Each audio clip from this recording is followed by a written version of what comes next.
नाजरीन, आप देख रहे हैं एडीएन न्यूज। मैं हूं माहा भट्ट। गुजरांवाला से खबर शामिल करते हैं। रेस्क्यू 1112 गुजरांवाला का ईद उल अजहा के मौके पर इमरजेंसी ड्यूटी प्लान जारी कर दिया गया। डिस्ट्रिक्ट इमरजेंसी ऑफिसर सैयद कमाल आबिद ने कहा है कि ईद उल अजहा के मौके पर रेस्क्यू गुजरांवाला किसी भी हंगामी सूरत हाल में हाई अलर्ट रहेगा। मजीद तफसीलात के लिए जानते हैं एडीएन के नुमाइंदा की इस रिपोर्ट में। नुमाइंदा एडीएन न्यूज़ की तफसीलात के मुताबिक रेस्क्यू 1112 गुजरांवाला का ईद उल अजहा के मौके पर एमरजेंसी ड्यूटी प्लान जारी कर दिया गया। District emergency officer Gujranwala Syed कमाल आबिद ने कहा है कि ईद उल अजहा के मौके पर रेस्क्यू 1112 गुजरांवाला किसी भी हंगामी सूरत हाल में हाई अलर्ट रहेगा। ज़िला भर में नमाज के बड़े इज्तिमाआत पर 27 ambulances, 13 vehicles, 5 special rescue vehicles के अलावा 16 मोबाइल रेस्क्यू पोस्टें और 500 से ज़ायद रेस्क्यू 1112 के एहलकार अपने फ़राइज़ सरअंजाम देंगे ताकि किसी भी एमरजेंसी सूरत हाल में आवाम को फ़ौरन रिलीफ फ्राहम किया जा सके। रेस्क्यू एहलकार पर मुश्तमिल रेस्क्यू पोस्टें कायम की गई हैं जो किसी भी नागहानी सूरत हाल से निपटने के लिए बर वक्त तैयार रहेगी। इस मौका पर सैयद कमाल आबिद ने आवाम से अपील की है कि एम्बुलेंसेस और फायर व्हीकल्स को तरजीही बुनियादों पर रास्ता दें और रेस्क्यू 1112 के अमले के साथ मुकम्मल ताउन करें ताकि हंगामी सूरत हाल में फौरी इमदाद हकीकी मुतासरीन तक बर वक्त पहुँचाई जा सके। और ईद उल अजहा के मौके पर डिस्ट्रिक्ट इमरजेंसी ऑफिसर सैयद कमाल आबिद ने तमाम रेस्क्यूअर्स और उनके अहलो-याल के लिए नेक ख्वाहिशात का इजहार किया। नुमाइंदा एडीएन न्यूज़ गुजरांवाला। सियालकोट से है खबर शामिल करते हैं। पुलिस की बेहिसी में पीसी अवाम। सियालकोट सर्कल, थाना मुरादपुर और थाना हेडमराला एसएचओस ने थाने अकूबा थाने बना दिए।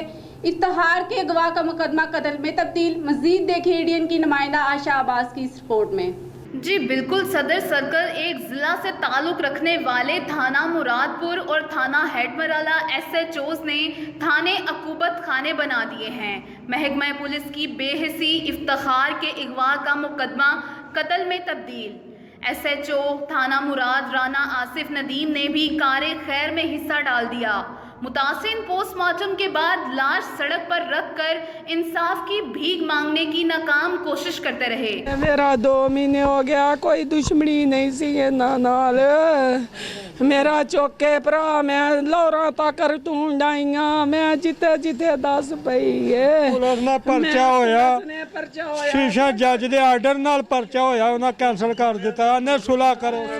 एसएचओ अंबर सब इंस्पैक्टर काशफ भट्ट हबीब थाने मुरादपुर इन्हें रल के मरवाया। साडा बंदा रल के इन्हें इत्थों तक सानू पहुँचाया। असीं गए साडे परचे ना खारज करवा दिते ने। मुरादपुर लगा रिक्स गोकी थाने लंदा पिया।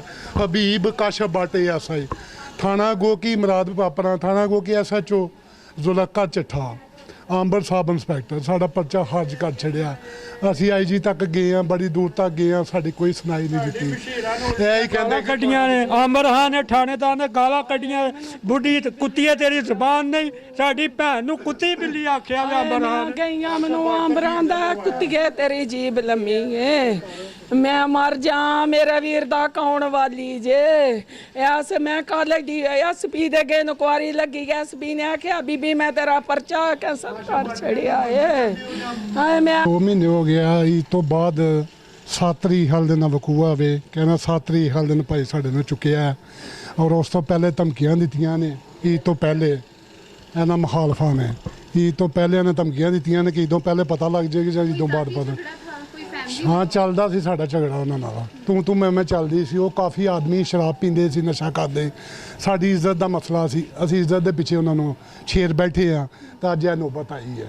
सानू मारदे कोड़दे ने, बीबियां नूं मारदे रहे ने। फिर असां एप्लीकेशन लिखाई है थाने गोकी दे विच। जी लिखाई है, लेकिन थाने वाले आए ने कोई कार्रवाई नहीं है। पुलिस आई है, मौका वेख के उन्हें आख्या झूठा भी अपने आप को आप ही मारिया। जो भी करते हैं आप ही करते हैं। फिर परचा हो गया, इन्हें पुलिस ने खारिज कर दिता। सैशन जज ने आर्डर दे दिता परचे का। परचा का आर्डर हो गया। 2 महीने हो गया मुलजम खेलते ने पे, यशियाँ मारते ने पे, सानू गालां कढ़ते ने, मारते ने पे। उस तो बाद इनू चुक के लै गए ने। एक डेरे ते जाके मारिया, मार के उन्हें इनू फंडिया, गुज्जी मार मारी है। फिर यह बंदे मौजूद होए ने, डेरेदार उन्हें बचाया। असीं गए मौके पर, यह भाई है साडा। कहाँ से अगवा करके लेके गए? ये एक डेरा साडा अपने मामू ਦਾ ਲੱਗਦਾ ਹੈ ਬਾਹਰ ਪਿੰਡੋਂ ਬਾਹਰ। तो ये मिले कहाँ से? ਬਸ ਉਹਨਾਂ ਨੂੰ ਬਤਾਇਆ ਗਿਆ ਨਾ, ਉਹਨਾਂ ਨੂੰ ਬਤਾਇਆ ਗਿਆ ਕਿ ਡੇਰੇ ਤੇ ਸੋਇਆ, ਪੁਲਿਸ ਮਗਰ ਲੱਗੀ ਹੈ, ਉਲਟਾ ਪੁਲਿਸ ਸਾਡੇ ਮਗਰ ਲੱਗੀ ਹੈ। ਪਰਚੇ ਸਾਡੇ, ਦਰਖਾਸਤਾਂ ਸਾਡੀਆਂ, ਐਪਲੀਕੇਸ਼ਨ ਸਾਡੇ, ਵਕੂਏ ਸਾਡੇ ਸੱਚੇ, ਉਹਨਾਂ ਝੂਠੇ ਵਕੂਏ ਹੋ ਕੇ ਸੱਟਾਂ ਮਾਰ ਕੇ ਪਰਚੇ ਸਾਡੇ ਦਿੱਤੇ ਨੇ, ਤਰੀਖਾਂ ਭੁਗਤਨੇ ਆ ਪਏ। IG ਤੱਕ ਗਏ ਆ, DAG ਤੱਕ ਗਏ ਆ, ਵਜ਼ੀਰ ਆਜ਼ਮ ਪੰਜਾਬ ਤੱਕ ਗਏ ਆ, ਇਮਰਾਨ ਖਾਨ ਨੂੰ ਲੈਟਰ ਭੇਜਿਆ, ਅਦਾਲਤਾਂ ਨੇ ਵੀ ਖੱਜਲ ਹੋਏ ਆ। ये आपके क्या लगते थे? ਮੇਰਾ ਬਾਈ ਹੈ, ਬੜਾ ਬਾਈ ਹੈ, ਲੇਕਿਨ 7 ਤਰੀਕ ਦਾ ਗਵਾਹ ਹੋਇਆ, ਅੱਜ ਤੱਕ ਸਾਨੂੰ ਇਹਦਾ ਪਤਾ ਨਹੀਂ ਹੈ। ਉਹ ਪੁਲਿਸ ਨੇ ਖਾਰਜ ਕਰ ਦਿੱਤਾ, ਪੁਲਿਸ ਨੇ ਸਾਨੂੰ ਦਾਬੇ ਮਾਰ ਕੇ ਥਾਣੋਂ ਕੱਢ ਦਿੱਤਾ। ਉਹਨਾਂ ਕਿਹਾ ਕਿਹਨਾਂ ਨੂੰ ਫੜੀਏ, ਉਹ ਝੂਠਾ ਵਕੂਆ ਹੈ, ਤੁਹਾਡਾ ਭਾਈ ਤੁਹਾਡੇ ਕੋਲ ਹੈ, ਕੋਈ ਗਵਾਹ ਨਹੀਂ ਹੋਇਆ, ਤੁਸੀਂ ਝੂਠ ਮਾਰਦੇ ਹੋ ਪਏ, ਉਲਟਾ ਤੁਹਾਡੇ 482 ਲਾਵਾਂਗੇ। SHO ਚੱਠਾ ਸਾਹਿਬ, ਆਪਣਾ ਅੰਬਰ ਸਾਹਿਬ ਇੰਸਪੈਕਟਰ, ਮੁਲਜ਼ਮ ਸਾਡੇ ਅੱਗੇ ਪਿੱਛੇ ਆਕੜ ਕੇ ਪਾਉਂਦੇ ਨੇ ਪਏ, ਤੇ ਅਸੀਂ ਛੱਪ ਬਗਵਾਲਵਾਨ ਭਗਵਾਲਵਾਨ ਸ਼ਬੀਰ ਆਸ਼ਕ ਦਨਾਨ ਜ਼ੈਨ ਹੋਰ ਨਾਮਲੂਮ ਕਾਫੀ ਬੰਦੇ ਨੇ ਉਹਨਾਂ ਦੇ। ਸਲਮਾਨ, ਇਹ ਕਾਫੀ ਗੈਂਗ ਹੈ, ਇਹਨਾਂ ਰਲ ਮਿਲ ਕੇ ਇਹਨਾਂ ਉਹ ਕਦੋਂ ਦਾ ਮਾਰ ਛੜਿਆ। ਅੱਜ ਸਾਡੇ ਭਾਈ ਦੀ ਲਾਸ਼ ਸਾਡੇ ਕੋਲ ਆਈ ਹੈ, कहाँ से मिली है? ਇਹ ਮਰਾਲਾ ਸੇ ਮਿਲੀ ਹੈ, ਪਤਾ ਨਹੀਂ ਉਹ ਪੁਲਿਸ ਵਾਲੇ ਲੈ ਗਏ ਨੇ, ਹੈਡ ਮਰਾਲੇ ਸੇ ਮਿਲੀ ਹੈ। ਲੇਕਿਨ ਪੁਲਿਸ ਵਾਲੇ ਸਿਸਟਰ ਸਾਡੀ ਪੇਸ਼ ਨਹੀਂ ਜਾਣ ਦਿੱਤੀ, ਇਹਨਾਂ ਪੈਸੇ ਲਏ ਨੇ, ਮੁਲਵਸ ਨੇ, ਅੱਜ ਮੁਲਵਸ ਨੇ ਤੇ ਇਹ ਹਾਲਤ ਹੋਈ ਹੈ, ਸਾਡੀ ਸੁਣਾਈ ਨਹੀਂ ਹੋਈ। मौजूदा हुकूमत से क्या मुतालबा करते हैं? ਮੌਜੂਦਾ ਕਰਨੇ ਕਿ ਸਾਨੂੰ ਇਨਸਾਫ ਚਾਹੀਦਾ, ਮੁਲਜ਼ਮ ਹਵਾਲਾਤ ਦੇ ਅੰਦਰ ਹੋਣੇ ਚਾਹੀਦੇ ਨੇ, ਬਿਹਤਰ ਹੈ। 302 ਲੱਗਣੀ ਚਾਹੀਦੀ ਹੈ। ਗਵਾਹ ਕਰਕੇ ਬੰਦਾ ਨਾ ਮਾਰਿਆ ਸਾਡੇ ਭਾਈ ਦੀ, ਇਹਨਾਂ ਦੱਸ ਨਹੀਂ ਪਾਉਣ ਦਿੱਤੀ। ਪੁਲਿਸ ਕਿਹਾ ਤੁਹਾਨੂੰ ਬੰਦਾ ਚਾਹੀਦਾ, ਬੰਦਾ ਦੇਾਂਗੇ, ਤੁਹਾਡੀ ਸੁਲ੍ਹਾ ਕਰਾਣੀ ਹੈ। ਸੁਲ੍ਹਾ ਕਰਾਉਣ ਦੇ ਨੇ, ਉਧਰੋਂ ਭਾਈ ਨੇ ਲੱਭਦਾ, ਉਦੋਂ ਸਾਡੀ ਸੁਲ੍ਹਾ ਹੋਣ ਡਈ ਹੈ। ਅੱਜ ਮਾਰ ਕੇ ਸਾਡੇ ਡੈੱਡ ਬਾਡੀ ਸਾਡੇ ਸਾਹਮਣੇ ਕਰ ਦਿੱਤੀ ਪੁਲਿਸ। ਸਾਰਾ ਕੁਝ ਕਰਿਆ, ਸੁਲ੍ਹਾ ਕਰਨੀ ਹੈ, ਐਸਾ ਹੀ ਆਂਦਾ ਪਿਆ, ਸੁਲ੍ਹਾ ਕਰਨੀ ਹੈ, ਮਰਨਾ ਤੇ ਪੈਸੇ ਲਏ ਨੇ। ਅਸਾਂ ਕਿ ਸੁਲ੍ਹਾ ਨਹੀਂ ਕਰਨੀ, ਪ੍ਰੈਸ਼ਰ ਵਿੱਚ ਆਣ ਕੇ ਸੁਲ੍ਹਾ ਨਹੀਂ ਕਰਨੀ। ਪ੍ਰੈਸ਼ਰ ਵਿੱਚ ਆਣ ਕੇ 3 ਪਰਚੇ ਸਾਡੇ ਤੇ ਹੋ ਗਏ ਨੇ, ਅੱਜ ਤਰੀਖਾਂ 'ਤੇ ਭੁਗਤਦੇ ਆ, ਅੱਜ ਡੈਡ ਬਾਡੀ ਸਾਡੇ ਘਰ ਆ ਗਏ ਨੇ। ਵੇਦ ਥਾਣਾ ਗੋਕੀ, ਵੇਦ ਮਰਾਦਪੁਰ 2 ਐਸੇ ਮਿਲੇ ਨੇ, ਇਹਨਾਂ ਰਲ ਕੇ ਮਾਰਿਆ। ਉਹ ਵਕੂਆ ਸਾਬਤ ਹੈ ਕਿ ਇਹਨਾਂ ਪੈਸੇ ਲਏ ਨੇ। ਠੀਕ ਹੈ, ਅਸੀਂ ਜਾਂਦੇ ਹਾਂ ਤਾਂ ਬੀਬੀ ਕੀ ਲੈਣ ਆਉਂਦੇ ਹੋ, ਮੁੰਡਾ ਤੁਹਾਡੇ ਕੋਲ ਹੈ, ਮੁੰਡਾ ਤੂੰ ਆਪ ਹੀ ਗੈਪ ਕੀਤਾ।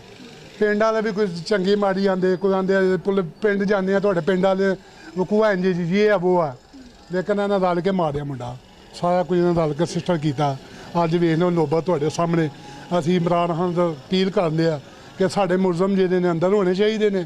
ਜੇ ਅਸੀਂ ਕੋਈ ਗਲਤ ਕਦਮ ਉਠਾਈਏ ਉਧਰ ਬਿਹਤਰ ਹੈ ਕਿ 302 ਮੁਲਜ਼ਮ ਫੜ ਕੇ ਅੰਦਰ ਦਿੱਤੇ ਜਾਣ, ਘੱਟ ਤੋਂ ਘੱਟ ਸਜ਼ਾ ਦਿੱਤੀ ਜਾਏ। पुलिस कार्रवाई तरीका तसल्ली देकर चलता किया। थाना उगोकी के इलाका भगोवाल अवान में बाअसर सरमाया दारों को गली में खड़े होने से मना करने की पादाश में गरीबों का जीना महाल कर दिया। घरों में दाखिल होकर तशद्दुद किया। थाना चक्कर लगाते रहे। इंसाफ ना मिलने पर मुतासरीन मायूस होकर घर बैठ गए। पुलिस की सरपरस्ती से मुल्ज़मान की हौसला अफजाई हुई। मुतासरीन के मुताबिक मुल्ज़मान ने इफ्तिखार को अगवा किया। 6 जून को इंदराज मुकदमा की दरख्वास्त दी। पुलिस ने बामुश्किल 1 माह बाद 4 जुलाई को मुकदमा दर्ज किया और फ़ौरन खारिज कर दिया। अगवा का मुकदमा दोबारा बहाल करने की कोशिश की तो SHO थाना मुरादपुर राना आसिफ नदीम ने पैरवी से बाज रखने की खातिर रवायती तरीका आजमाया और मुतासरीन के खिलाफ मन घड़त मुकदमा दर्ज करके हरासा करना शुरू कर दिया। पुलिस के बेजा आशीर्वाद के बाद 4 अगस्त को थाना हेड मराला SHO फाहद शाह के इलाका से मगवी की लाश मिल गई। बेबस मुतासरीन पुलिस की जान बिदारी बेबस मुतासरीन पुलिस की जांबदारी के खिलाफ पोस्टमार्टम के बाद लाश सड़क पर रखकर इंसाफ की भीख मांगने लगे। SHO थाना गोकी इकबाल खान ने तसल्ली दी कि इनके साथ इंसाफ होगा। मुतासरीन का कहना था कि थाना मुरादपुर के जिम्मेदारान के खिलाफ कार्रवाई की जाए। ADN न्यूज़ से खसूसी गुफ्तगू में उन्होंने भीख मांगी कि उन्हें इंसाफ दिया जाए।